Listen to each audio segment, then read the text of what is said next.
कल्पना करा, पृथ्वीवर एक असा प्रदेश आहे जिथे 80% जमीन कायम बर्फाखाली आहे, जिथे सूर्य 6 महिने उगवत नाही आणि तरीही आज जगातील महासत्ता या बर्फाळ भूमीसाठी एकमेकांशी स्पर्धा करत आहेत.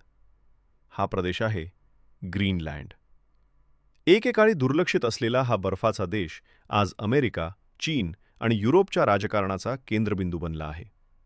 पण प्रश्न असा आहे, ग्रीनलँड इतकं महत्त्वाचं का बनलं? ग्रीनलँड हे जगातील सर्वात मोठं बेट आहे. हे उत्तर अटलांटिक महासागरात आर्क्टिक सर्कलमध्ये स्थित आहे. राजकीयदृष्ट्या ग्रीनलँड डेन्मार्कच्या अधिपत्याखाली आहे, पण त्याला स्वतःचं स्वशासन आहे. इथे फक्त सुमारे 56,000 लोक राहतात, म्हणजे एखाद्या छोट्या शहराइतकी लोकसंख्या.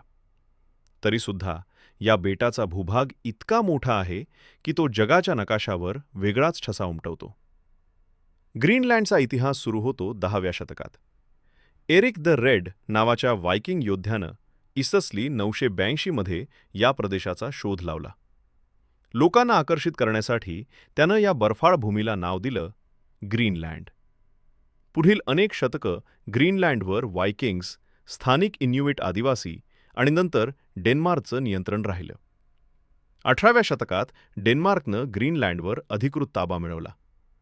1953 मध्ये ग्रीनलँड डेन्मार्कचा भाग घोषित झाला.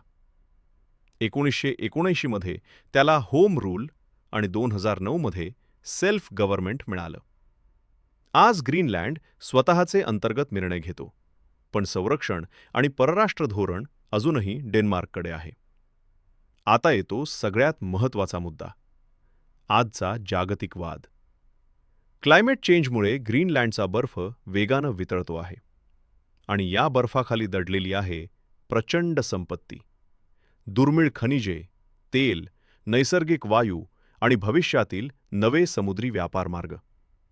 याच कारणामुळे अमेरिका, चीन आणि युरोप ग्रीनलँडकडे गंभीरपणे पाहू लागले आहेत. अमेरिकेसाठी ग्रीनलँड लष्करी आणि सामरिकदृष्ट्या अत्यंत महत्त्वाचा आहे. इथे आधीच अमेरिकेचा लष्करी तळ आहे. चीनला ग्रीनलँडमधील खनिजांमध्ये आणि आर्क्टिक व्यापार मार्गांमध्ये रस आहे.